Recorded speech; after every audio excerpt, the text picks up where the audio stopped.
Okay. Thank you for joining us, Dr. Preston Cherry. Before we get started, a couple quick disclosures here. All the information that we are sharing is just our own. This is not to be taken as financial advice. And if you're watching on YouTube, if you're looking to join these type of great events, please go to the Financial Planning Association.org and look up the Michigan chapter. You'll be able to find all of our upcoming events and great conversations like this. So with that being said, Dr. Preston Cherry, thank you so much for joining us. We are really excited to have you today. Cool beans. Thank you, Colin. Appreciate being here, and good to see everybody. Thank you so much. Just a quick intro for you here, Dr. Cherry. Dr. Cherry has over 15 years of financial services experience in academia and being a financial planner and investment management. He is the founder and president of Concurrent Financial Planning.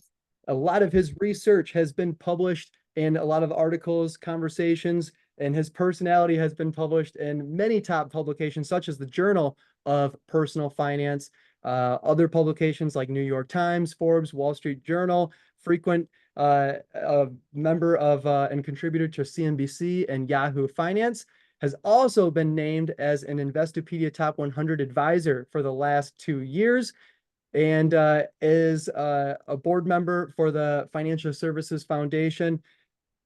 Dr. Cherry, thanks again for joining us. Where we want to start here, we have a lot of college students, we have career changers, we have people trying to gain credibility in this industry. A lot of us have heard of CFP behind our name, the comma, the alphabet soup, all the three-letter designations. You have a couple behind your name. Do you mind sharing a little bit more about the designations that you decided to go down, and maybe where you would push a college student or someone that wants to get involved in the industry? Where do they go if they're trying to learn more about how to become a great advisor? Yeah, sure. So I appreciate the bio, but the only thing that's missing, Colin, is good hair like you got. You know, I wish you got you have excellent hair, and kudos to all your success as well. So for sure. Thank you. Um, yeah. So the credibility, right? The CFP is the gold standard, and I know it's pricey a little bit, but there's also scholarships to go out and get the CFP. There's when your first job, whether you're a career changer or a entrant coming out of school, either one, your firms in the first 18 to 24 months are generally there to pay for your CFP exam if they have financial planning as something that they hold dear at their firm, meaning it's a core philosophy. All right, because they want everybody to have CFPs, even the big boxes. I'll call them big boxes without naming any names, right?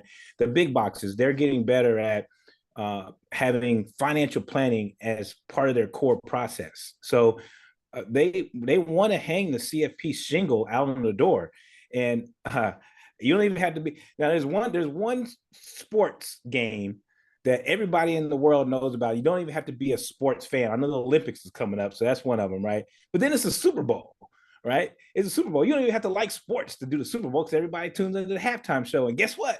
The CFP is there, right? So, far as credibility is concerned, when you're coming out of the gate, it's really a good designation to have. And also, too, I'll say, it depends on, and well, I guess we'll get into this a little later, but it depends on what type of path that you want to go into. Being a client-facing advisor is not the only way to be successful in the personal finance business. And I'm sure Colin, you are too. I'm very near and dear to financial planning as a process and as a profession.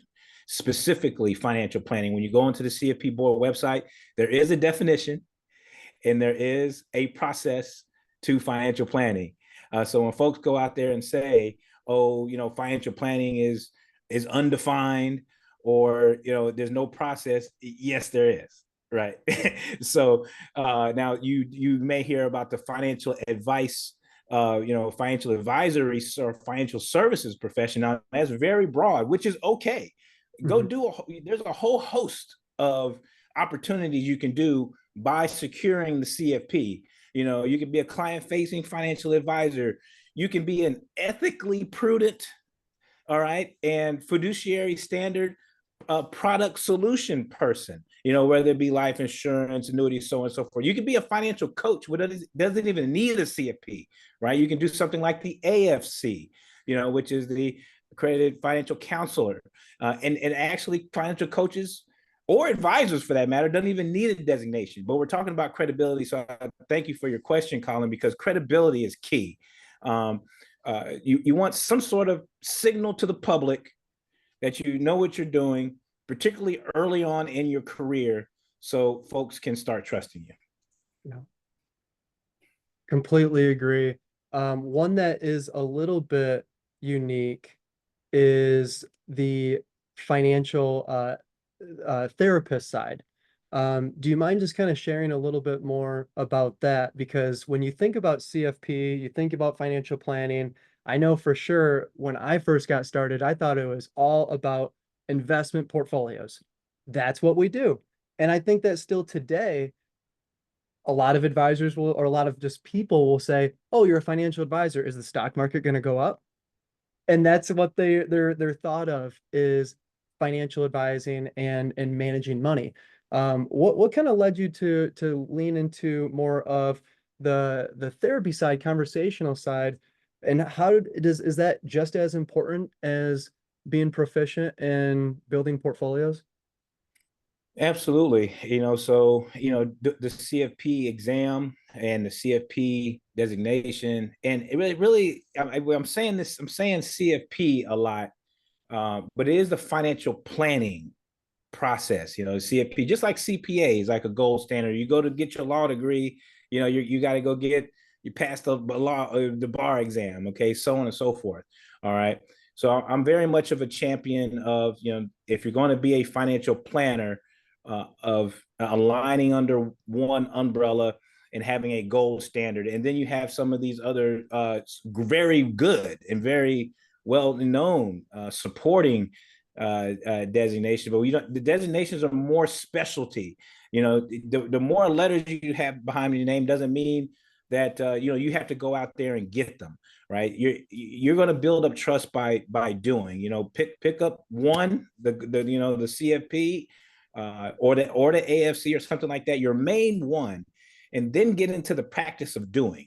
All right, and then later on in your career, okay, then on your career, year 3, year 4, year 5, year 6, and as you go along, then you start building more skills. That's what these designations are. They're not necessarily saying, "Hey, come see me because I have the designations," which some of them are getting a lot of press now, like the financial therapy one, like the coaching, all right, like, and so forth. All right. But you really want to build your trust by doing, and then also getting the designations are more for you to build your skill set. Yeah. And for example, if you want to become a better financial coach, because coaching is inside planning, by the way, financial coaching is inside planning. You could be a financial coaching specialist and not even get into planning. You can do that. But when you're a financial planner, you do coaching as well.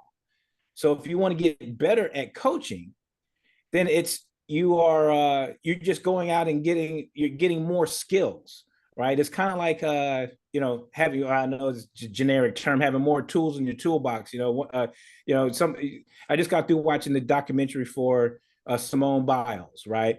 She has like 5 or 6 moves. She just doesn't have like one move, right? She has 5 or 6 or 7 moves, So when you're building your toolbox, right, you have 5 or 6 or 7 moves, you're building up your human skills. You're building up your retirement income skills. You're building up your coaching skills. And this is what the designations, are. You're building up better skills in order to be a comprehensive financial planner as you progress throughout your career. You do not have to get all these all at once. You're not supposed to be proficient and expert in all of these all at once. It builds over time. And to your direct question, Colin, about the CFT, which is the Certified Financial Therapist, but let's go even back and wheel it back into financial planning, the process of financial planning. by definition, okay, I keep coming back to the simplicity of the definition. It's the definition of financial planning, the process about, learning your client's attitudes, values, behaviors, all right, integrated domains across times, right? And there's a process about that. So the integrated domains, as we all know, investments, tax, cash flow, estate, all the 5 and 6, right? Then those are the integrated domains. One category affects another. And then you also have to learn, which is the first couple of steps in the process of learning the humanity of the person that's in front of you. And you put those together in order to do the planning. All right. So, to your point, there's not only a domain of psychology of financial planning in the CFP exam and the CFP process. Now something like therapy gets you even more deeper about adding on a skill set, in order to get better at, asking the right questions, using the right theories and tools and everything to help bring the emotion and the stories and the values and the attitudes out of the people that you're trying to serve in a manner that their information gets into their plan and jives up with the finances, so you can give them good recommendations. I love your first point there of giving us all a little bit of grace that you don't need to know it all in year 1 or year 2. This is a journey. This is an ongoing process. I know that gives me a big sigh of relief. I know that gives a lot of our college students a big sigh of relief. You're dropping designations, talking about being proficient in all of these different categories. Whew, it's a lot to take in. Hey, Colin, if I may, for particularly for the new entrants into the profession, 2 things. All right. One, the first 18 months, listen. First of all, there's one golden rule that while you're just coming out of college and you're in your early 20s, that you're going to be talking to maybe young clients about, near term, but it actually applies to you and your career. You know what that is? It's staying on your parents' health care till 26. All right. Stay on your parents' health care to 26 and remain broke. All right. So you can learn your craft. Right. Build up your emergency funds for a couple of years, use that health care that your parents providing, go home, hug your parents, tell them thank you for knocking out those premiums and everything like that. And all jokes aside, those type of things help you build your career in the first 3 years of your career. So you can now hone your skills. All right. You're not under any pressure to knock it out of the ballpark. All right. Your job is to, and that's first 18 months to 24 months, is to get into a decent environment, good to decent, as long, it's not going to be perfect, y'all. So, the pink cloud of, hey, I want to get into an environment where I'm 100% valued. I'm going to go into there and I'm going to get a big hug from everybody and everything like that. That doesn't exist. All right. Now, I'm all for mental health for sure, because I got mental health in my family and all that. So kudos to mental health. But hard work and some stress, all right, that's not mental health. All right. So get in there, take the CFP, get into an environment that actually values you, paying you a fair wage, get paid, y'all, for sure. Right. And get in there to somebody who's going to invest in your well-being and building you up in your first couple of 2 or 3 years. Your job is to get in there, learn the firm, build yourself up, and take the CFP, stay on your parents' health care, build up an emergency fund, and keep on investing into those Roth IRAs. This is your 6 items to do in your first 3 years. That's it. We could end the conversation here. I mean, what else are we going to add? If you're a new advisor in college, you heard it. All right. Focus on the skills. Nowhere in this was get rich quick. It was focus on the skills, maybe get that emergency fund, but scratch and claw to be hungry, learn more, stay curious, and stay on your parents' health insurance. Right. That's awesome. I'll Uh, tell you what, one thing to back that up, and if I may, one more thing real quick. Go back and listen, and Colin, you know this, and I see Cody, shout out to Cody Garrett up on here. But you hear these podcasts, okay, of particularly, I think I got 10 years at least on the both of you. I'm 45, but the thing about it is some people started real young, maybe 28, 29, had their own practices, and are very successful. Now at 30, 34, 35, something around there, and they see all your nice faces, Cody, Colin, you got Thomas Cobbleman, you got all these folks out there doing fabulous thing while they're young, right?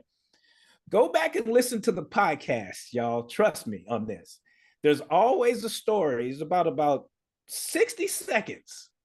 They say, well, what did you do in the first 4 or 5 years of your career?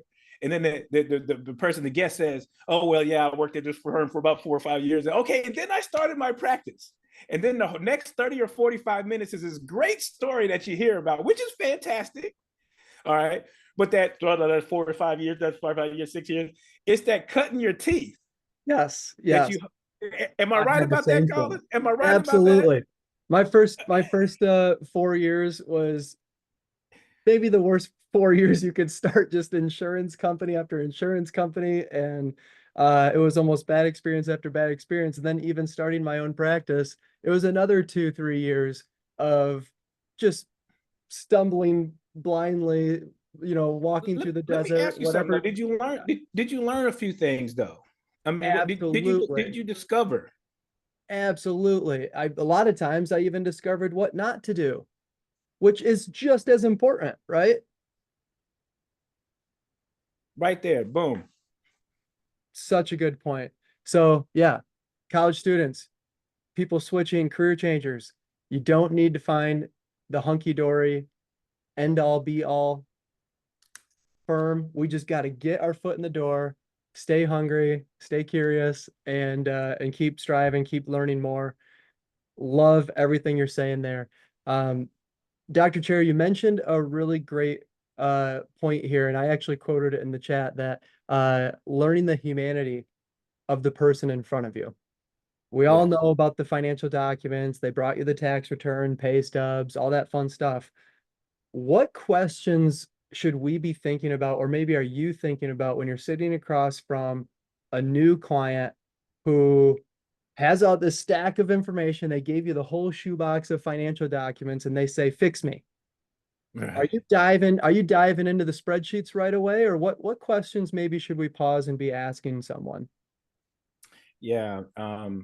I see Cody's name again. I every time I post this on social media, it gives me a thumbs up. So appreciate you, Cody. But I say it all the time. It's going to my book too. So the book come out in December. But All right, there's book plug. Let's there, go. yeah. Right. You like that slick book plug right there? Hey, we're not going to be shy about it. We want to throw it in the YouTube link too. So I'll have to Yeah. get that from you. We'll do it. It's on Barnes and Noble. Wealth in the Key of Life. Wealth in the Key of Life. I'll put it in there. I'll try to find it. It's Love on it. Barnes and Noble. But my point about it is that they're going to give you the clients are going to give you a whole stack of documents. All right. And there's actually stories in those statements. There's stories in the statements, right? And this is what is those first few years of your career is why are so important. You don't even need sometimes to be face to face with a client. You don't even have to speak with them, because when you have their documents and you're building their plan, you can feel a person's soul line item by line item and document by document, tax document by tax document. They tell stories. And then when you finally get into a meeting, if you haven't talked to them up front, I'll get to what to ask up front here in a minute. Yep. But usually when you're working as a junior advisor, you're working on a team, and hopefully you get to sit in on those first meetings. But if you don't, the senior advisor hands you a stack of documents, you say, oh man, here we go with the grunt work again. No. That's some of the best work you can do.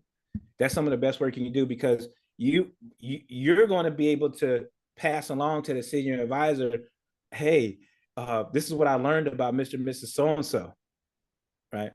Is because you align everybody either directly or indirectly, this is all people, directly or indirectly, aligns their life and money and assigns their dollars to what they're doing. All right. They just do. They just do. So, and it shows up in our dollars. And, you know, no shame, no judgment. This is where we're getting to a humanity of things, Colin. It's because we want to learn people's stories and meet people where they are. It's a key line right there. Meet people where they are without shame, without judgment. So people can then start where they are, wherever they are in the social economic status, and then advance forward to where they want to go. So it's very important to ask people right off the bat. I know this is simple. You'll see, I think there's a lot of question banks that are out there, and they're good. I think you should have them, actually. I think you should review question banks in order to, you know, exercise your mind, exercise your conversation, and start building yourself up. They become naturally over time, as far as questions to use in a meeting, you know, particularly a get to know meeting and so on and so forth. But here's just the one kickoff that you never go wrong. Hey, Mr. and Miss So-and-so, or Mr. So-and-so, Miss So-and-so, what brought you here today? And just chill for a second. I paused there for a minute on purpose, because it's called that you just pause and just have a moment of silence and let people walk themselves in. And it's cool if you have like a little form or something on the website, and for the firm, right, has a couple of follow-up questions, and they give you a little something. Like, I have a question on mine. It says, okay, your readiness 1 to 5, your confidence meter, and your finances, 1 to 10, or not even, I think it's not time, is not confident, somewhat confident, and confident. Sure. And so if somebody comes to me and says, I'm a somewhat confident about my finances now, and somewhat confident about my finances in the future, and then they also say that I'm ready to start, financial planning, my question to them is, okay, I see that. I'll be like, Colin, thank you for choosing Concurrent today to just explore with us. We want to see how we can best serve you and learn more about your story. I see that you said you're ready to start, but these 2 questions right here, you're somewhat confident about your finances now and later. Tell me what brought you here. Can you unpack that for me a little bit? Bam, just pause. Yeah. Because right there, they're gonna start, and here's what most of them will say. And I have this experience myself. I got goosebumps right here, y'all. Right in here, right? Because it happens almost every time. Somebody will say something along these lines. Thank you for asking. I've never been asked that before. I've been waiting for somebody to ask me that. And let me tell you, something along those lines. And then they just tell you, well, just got this equity compensation 3 years in a row. Mm-hmm. Tax bill been kicking my ass, and they'll talk to you just like that. They'll talk to you just like that. 100%. Yep. 100%, right? 100%. And they'll talk to you just like that. And they're like, that's number one. And then they'll be like, that's number one. And then they'll be like, number 2, so on and so forth. Mm-hmm. So there's a couple of things I want to unpack with that line of questioning that I just asked, right? Yeah. I did a role play there on purpose. Now, see, right here, I'm kind of amped up. I got a little bass in my voice. So I'm kind of excited a little bit, right? But when I asked them, as you can see, when I went through my role play, my body language relaxed. I said, I see, Colin, thank you for coming in here today. Number 5, you're ready to start your planning. You're somewhat confident here and you're somewhat confident there. Tell me more about this. What brought you here today, right? And see, look, my tone, my eye contact. See, we're on video. I can see myself. I'm looking directly at you. I'm not looking I don't got the Stevie Wonder effect, not looking over here, not looking over there, right? And on my body language, my tone got lower. It got more personable, right? Yeah. It got more welcoming. It got more engaging. And see, folks can tell if you're being genuine or not. You're not trying to hustle them. And see, all those little those little things that I just explained to you and displayed to you in a role play, those mean those are worth gold when you're meeting with the client. and you almost slowed it down. It almost felt like it's not like hurrying up. What brought you here today? You know, that slow, patient, genuine ask. And then probably the most important part, and I know I struggled with this as a younger advisor, was the pause and being silent and just waiting for them to just take their time, gather their thoughts, and allow them to have that space. Absolutely, absolutely, and you'll find that, and you know, thank you for sharing that. You know, you'll find that folks will work themselves in to their own pace. Yeah. They're trying to process that question, and just for a moment. And it only takes a few seconds. It seems like it takes a long time. You know, that pause can be, and that means that you have to have that, you know, confidence in yourself, because you have to do your own work before. That's another thing too. This is why honing your craft, watching others, seeing how it's done, uh, and watching that, and then also taking steps into, when sometimes you're the senior advisor will allow you to take some of uh the adult children of the parents, right? Yep. And that's when you're building your skills, right? And that's how you become, you know, good with that pause, because now you've done your work, you've done your reps, right? And then also till you do your own self work, meaning, and this is good, Rick Kaler says this about a lot, Sandra Davis, you know, just Google their names on LinkedIn or whatever. They're big financial therapists in the field, you know. uh, but doing your own work means do some exercises on your own personal finances. All right. What are some of those aspects of your own personal finances? Right now, everybody has personal finances. I share all the time. Everybody has a dollar that folds or a coin that jingles in their pockets. The amounts are just different. Right? That's good. Yeah. And there's emotions that are tied to those dollars at any life stage. So right now, go through your own financial plan and your finances and audit. I call it the honest self audit. Audit your emotions, audit your finances, because you're asking the people you serve to do the same things, are you not? Mm, So you have to do that for yourself. Do that with if you're, you know, if you have a spouse, all right, or if you don't, do it yourself. Do it with your parents. You know, go through these processes yourself so you can know how it feels. right. And then those build better skills for you to be a better human advisor, you know, and then you get to build those human skills with the financial skills and put those together. Such a great point. And I know a lot of some of the best advisors in the world hire their own advisors.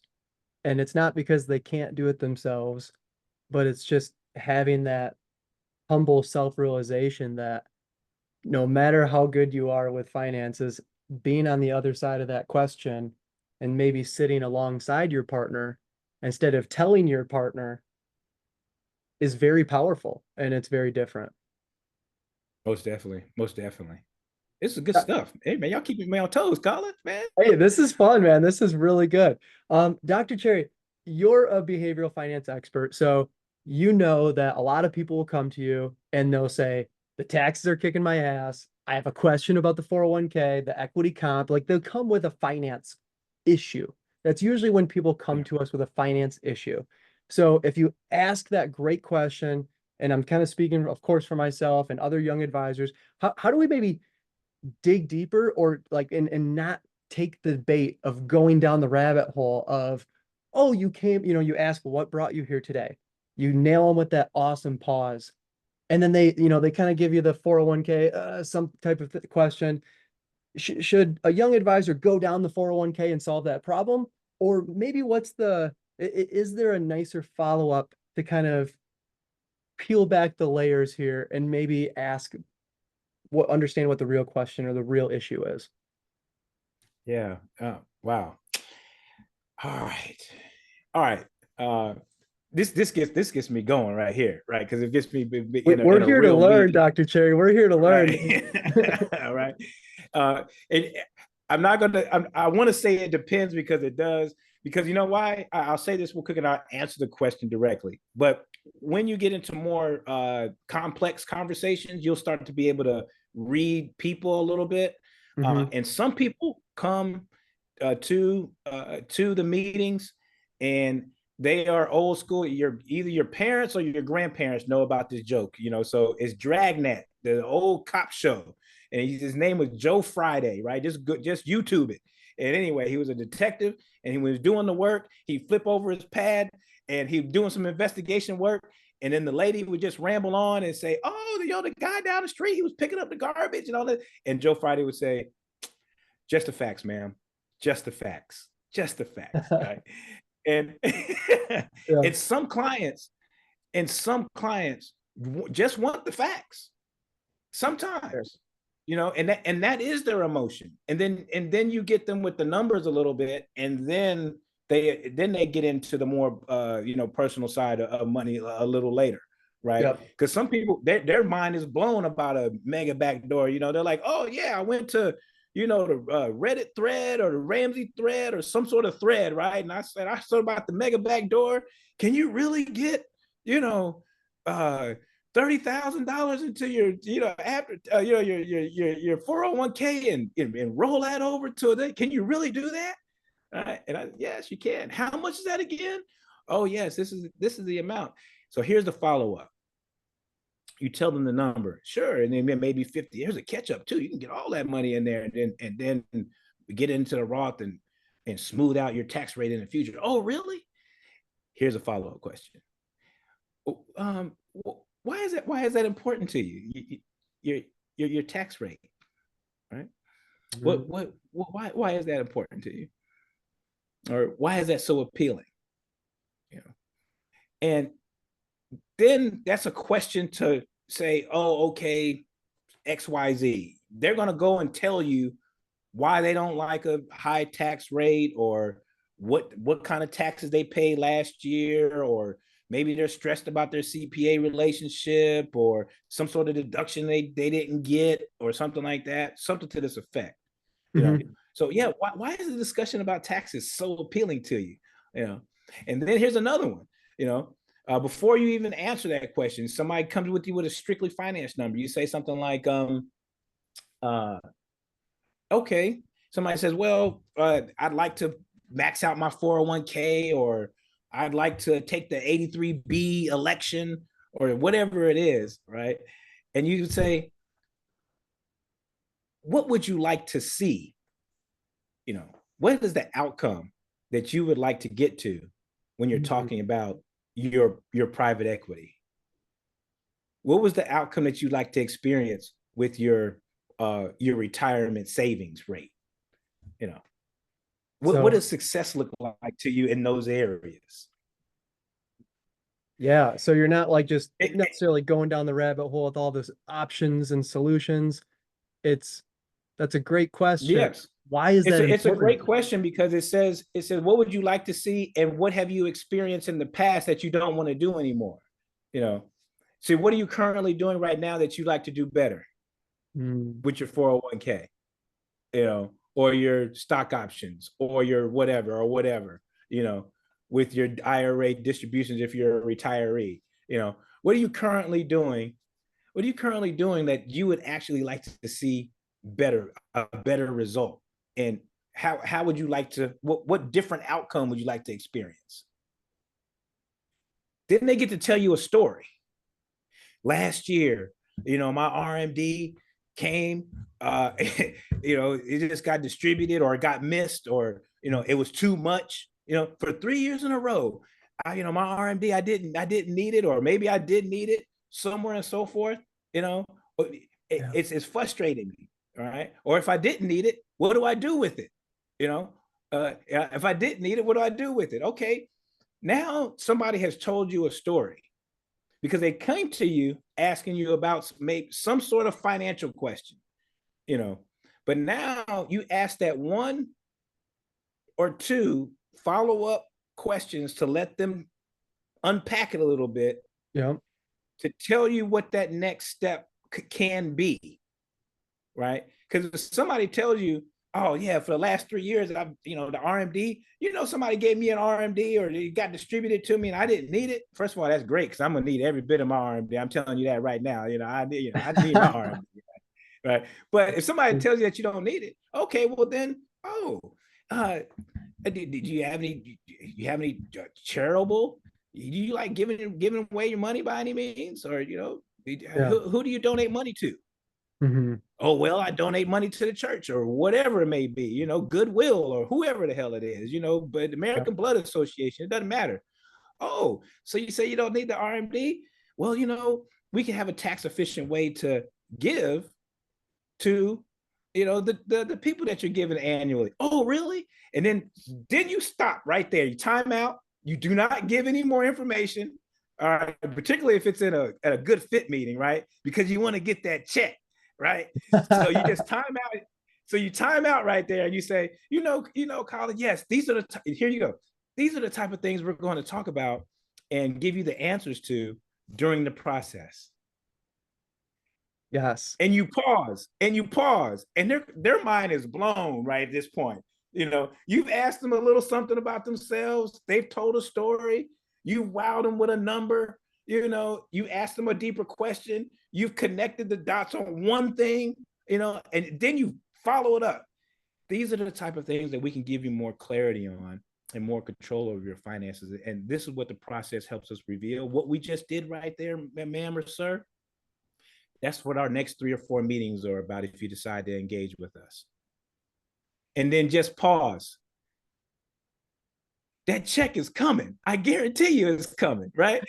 You're already hired. Exactly. You're already hired. But why is that, Colin, right?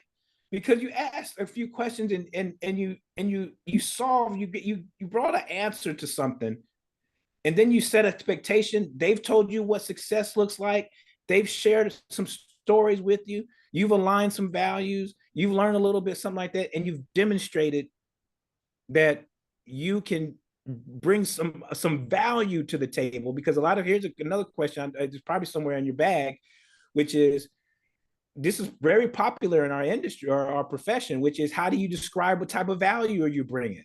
I was just going to say that what you just did there was getting them to talk, asking great questions, connecting stories with potential problems, with potential solutions.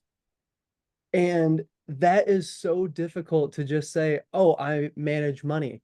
Like, okay, I could do that myself.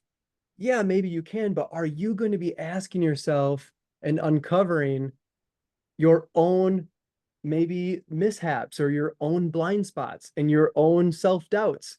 Like, that is really the detective work of the financial planner and the financial therapist, really.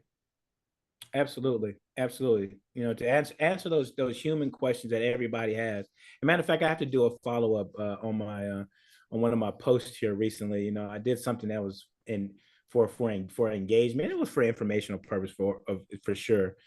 But then I look back on it and it was like, okay, what would the wealthy do? And first of all, I don't like that damn question. It's because, what would the wealthy do? First of all, on average, really wealthy people don't take damn surveys. That's number one. Number two, the wealthy folks are having the same trouble as every other folks is. They got older adult children they don't feel like carrying on their backs anymore. They got parents that they're trying to care for. They got uncles and cousins trying to ask for some money. All right, yeah, they're trying to figure out, how can I stay in shape while still have my cake and eat it too, right? It's right. We're all in the same camp. It is tough. It's correct, Ariel, that it's the human experience.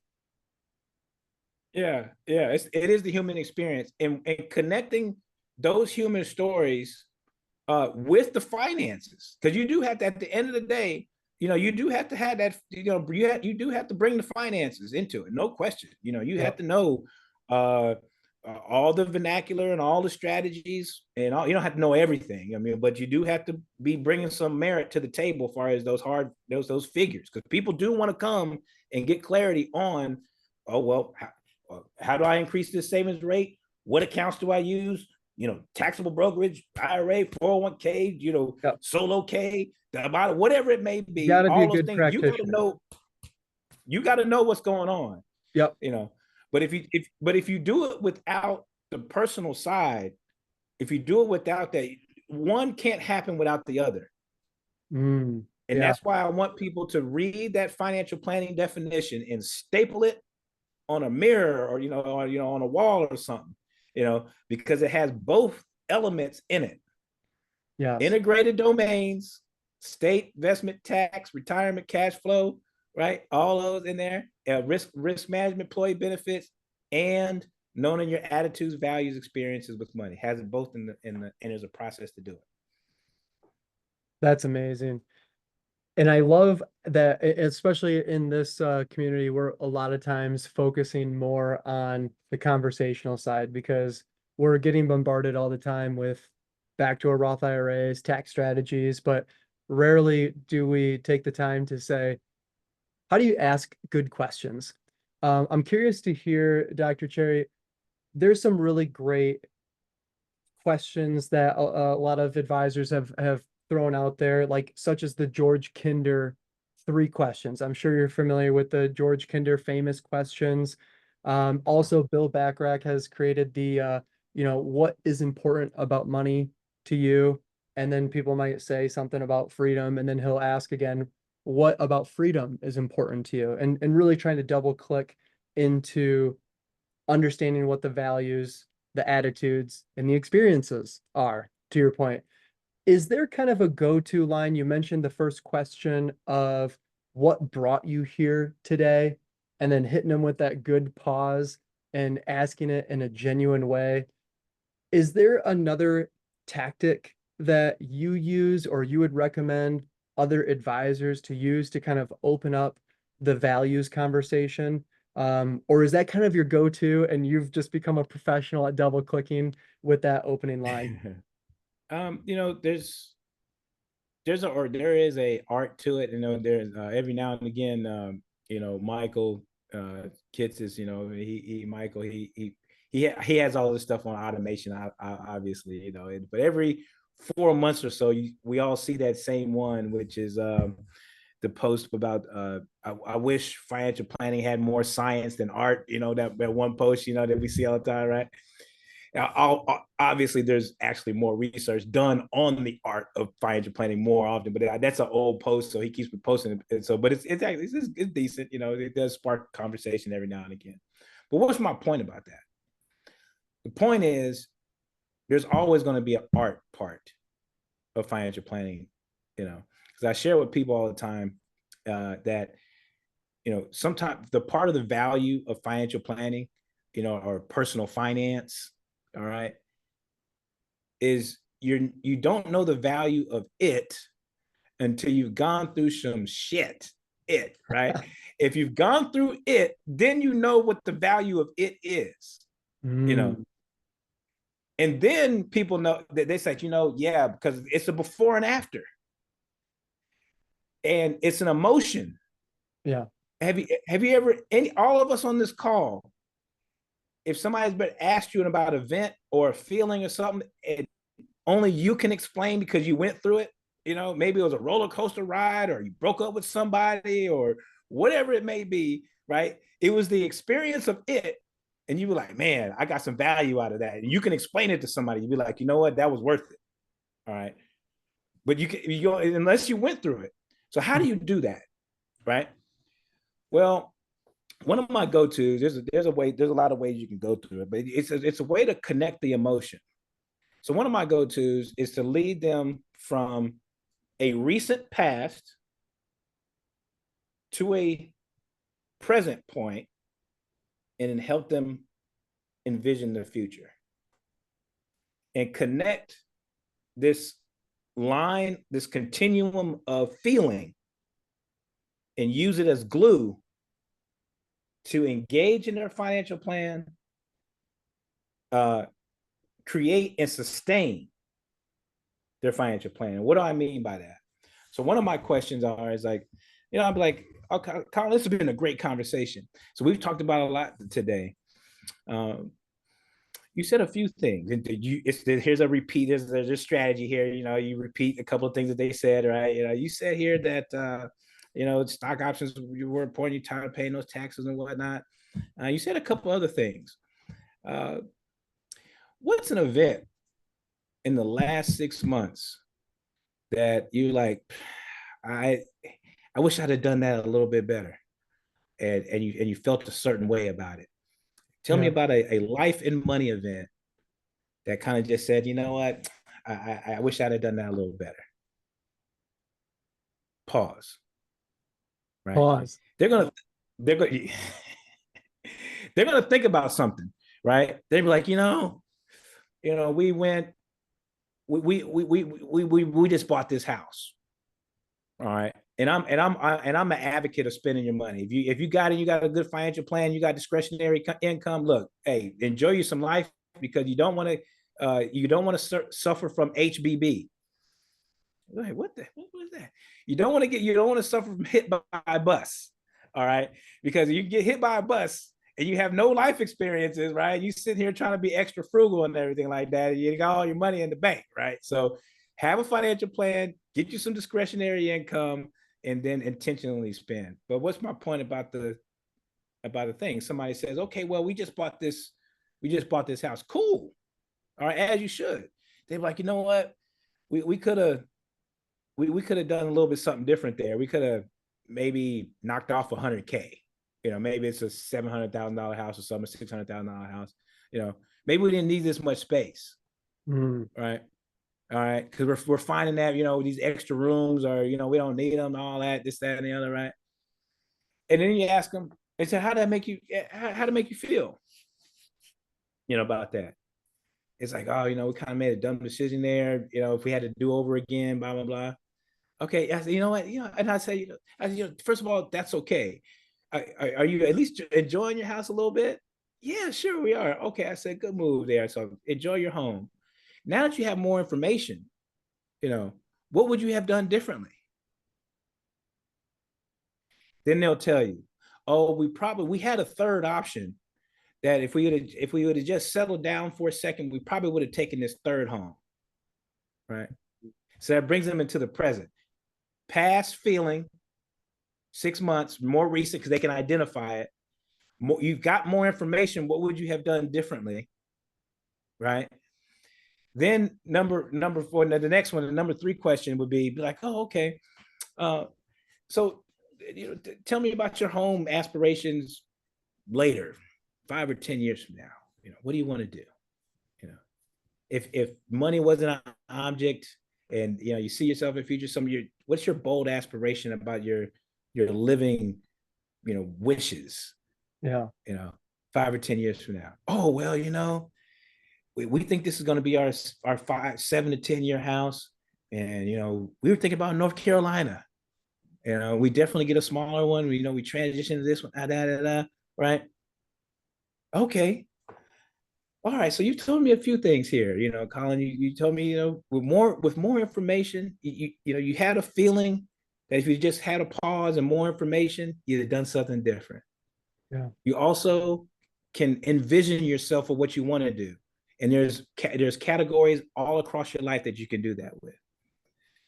This continual process will help identify 10 to 20 to 30 events like that across your life, to where it'll give you more pause, more audit of your emotion, more audit of your finances, to where that feeling that you have, that you say you can envision yourself in North Carolina, how did that feel for you?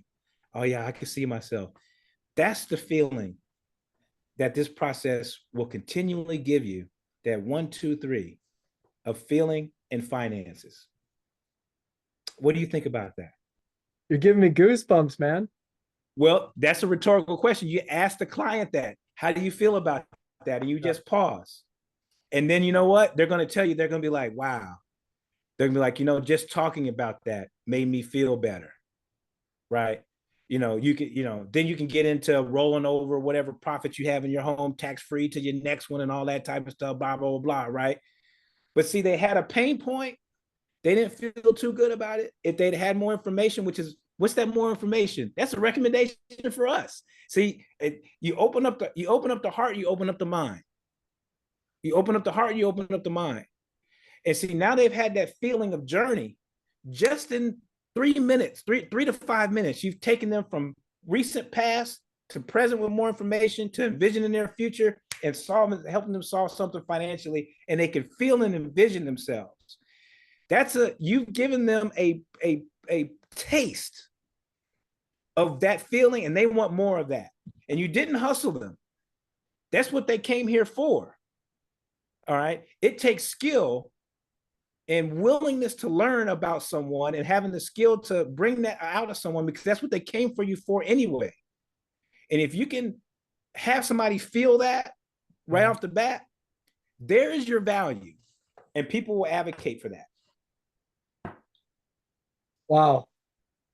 That is incredible. The connection that you just made between the past, the present, and the future, and opening up their heart, opening up the mind, and getting them fired up to actually talk about solutions. I mean, that is so beautiful. Cody had a great question here. Cody, I think you want to come off mute and take it away. Yeah, sure. Actually, I'll start. I was a music director at a church, and one time the pastor said something that was really thoughtful. People ask all the time, "Hey, how do I show somebody that I care about them?" And he said the answer is actually care about them.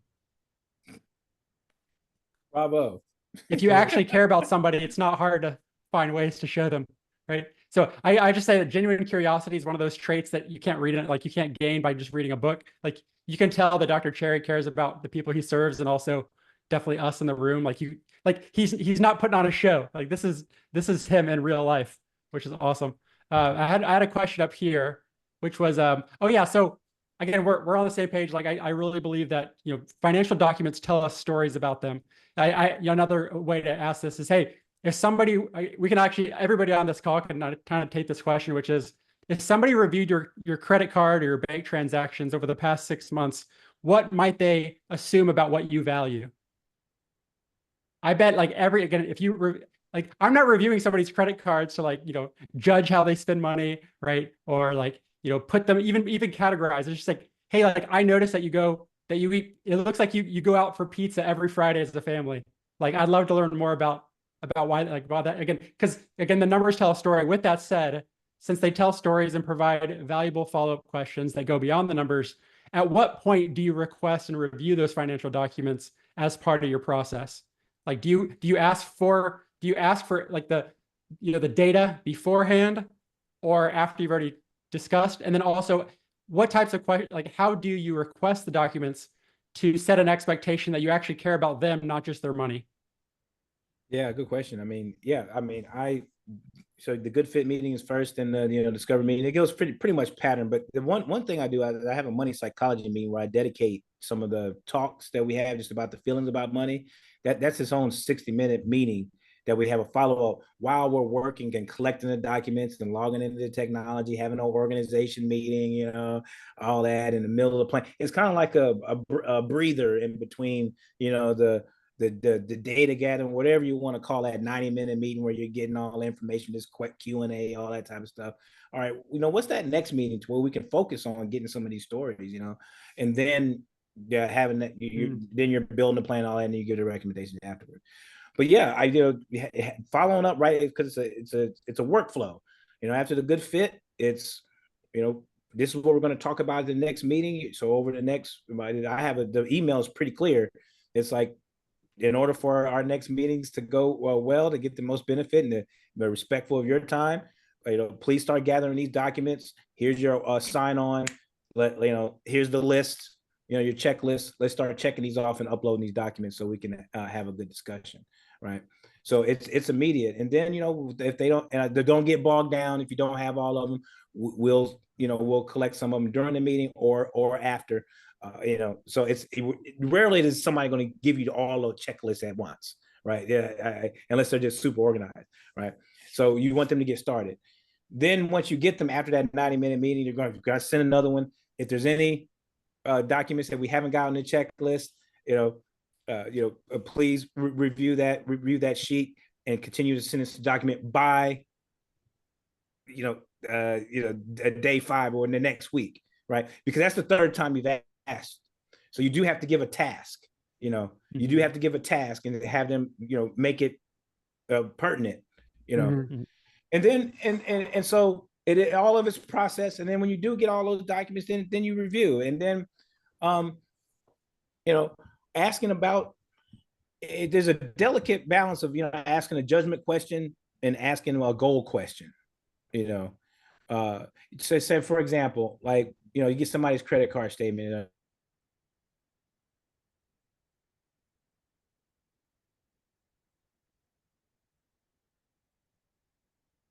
It paused for me too. Oh, yeah. I think it might be on his end.